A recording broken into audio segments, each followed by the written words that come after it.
These days, everybody is looking for a few ways to save some time because we are so busy, and anything we can do to just save a minute here or there adds up. And good food is worth the time. But sometimes we think convenience and let's, run through a fast food restaurant. Right, because it's not always easy. Right. So what I'm going to give you today are some easy ways that you can make healthier meals happen throughout the week just by investing a little bit of time on the weekend, and you'll save yourself time through the week. We'll all appreciate Yes. So the first tip is make a big batch or a big pot of whole grains or beans. So what you can do, like I've cooked up kind of a whole bag of barley. Okay. And then I pre-packed it after I cooked it in these bags, 1 to 2 cups per bag. And then I stick them in the freezer. And you can use them then for adding to meatloaf, adding to sloppy joes, adding to tacos. Basically, you're just kind of stretching your meat a little bit then, but adding some whole grains into it. You can also do the same with beans. And beans, we tend to think of, just buying canned beans, but dried beans are actually really simple to make and actually cost a lot less. So if you're thinking about eating healthy on a budget, it does not cost more to eat healthy when you're actually, looking for ways to, like using the dried beans. And you just do a quick soak on these, so you boil them for 2 minutes, and then you let them sit in the water for 1 hour. Then they plump up, and they're ready to go in the freezer. So again, you can add them to salads, you can add them to different soups or chilies or things like that, so you can do lots of different things with those. Great idea.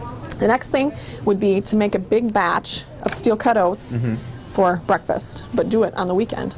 And then put them in these little jars and stick them in the freezer. So it's already cooked, and all you do is once you're ready to eat them, you want to take that lid off, of course, because it's metal, stick it in the microwave, and then you can add yogurt, fresh fruit, nuts, a whole bunch of different things. But basically this is already cooked up for you.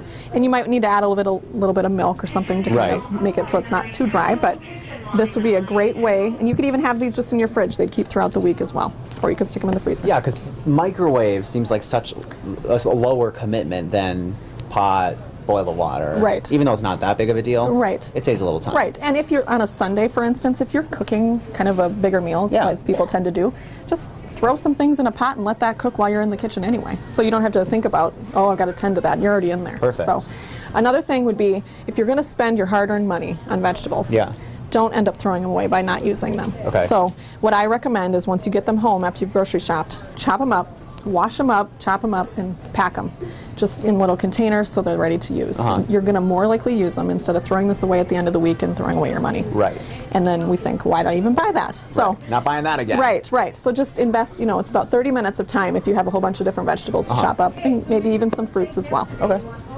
Last but not least, have a breakfast basket. That's great. You can have it on the counter, as right here we have a lot of the dry stuff. We've got cereal, we've got oatmeal, granola bars, raisins, peanut butter, and also have one in the refrigerator that has things like milk, oranges, apples, yogurt, cheese, some canned fruits so that they're cold when you eat them. And you have things that are ready for grab and go, and then you don't kind of get sick of the same old thing. You kind of have a lot of variety here. You're getting your main sources of whole grains, protein, and fruit.